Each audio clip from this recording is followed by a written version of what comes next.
Hi, this is Brian Locke, and welcome to this subject of Part 2, which is what happens before you were created, when you were created, and after death. Okay, so the first process of the body is the spirit is created with personality and so forth. And how long did man and woman of the spirit energy lasted before creating the body? Could have been thousands of years, could have been, because remember, we didn't know what a day was back in creation. Okay, then in Genesis chapter 2, God created the body out of the dust of the earth after probably eating of the tree of knowledge. Because we found out at the end of the chapter, God clothes them with animal skin. Very fascinating. Okay. One of the questions you might have is Ecclesiastics when it says that nor works, nor powers, do with all your might, because the dead not know anything. Talking about the body itself, because we found other interesting things that the dead spirit does know stuff when we come to the transfiguration that the Messiah Yahshua in Matthew 17 exposes that he actually talked to Moses, which represented the law, and Elisha's, which represented the prophets, which we know that Elisha's got sent up in the Old Testament without seeing death. And it's the same thing with Enoch. So we have all these ascended masters that actually clarify a lot of things. Okay, and then we have reincarnation, which we saw John the Baptist and Matthew. And to clarify more of that, it says, according to he has chosen us before the foundation of the world that we should be holy, without blame before him in love. And so it has a hint there in Ephesians chapter 1 verse 4 that it was before the foundation of the world that he knew us, that we were all spirit creatures, dwelling with him.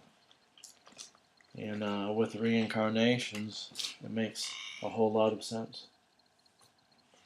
Okay, the next type of scripture I think would be very interesting is it has to do with Jashar.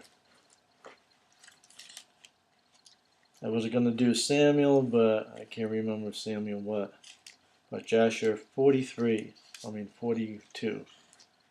It says this, and this goes over after a person dies, can we still communicate with him? Well, look what it says in Jashar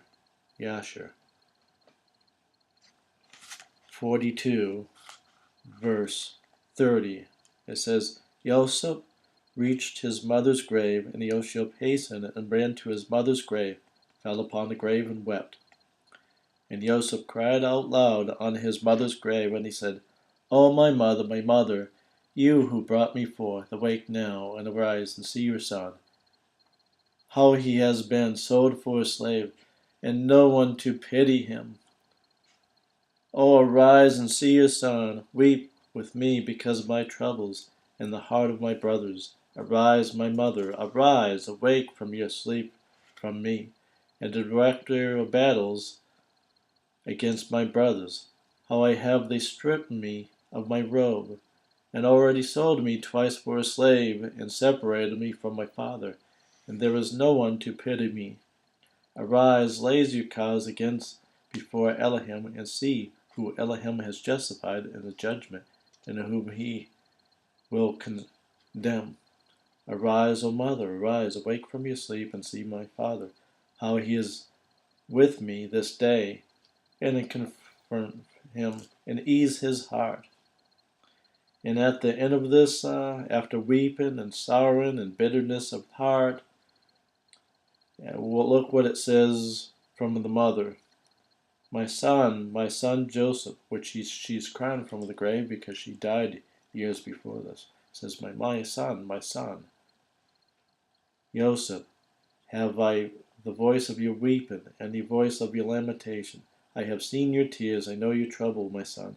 It grieves me for your sake, a bonnet of grief added to my grief.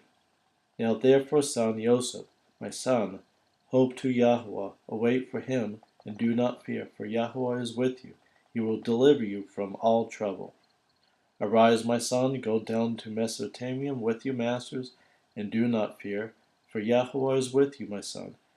And she continued to speak similar words to Joseph, and she was still.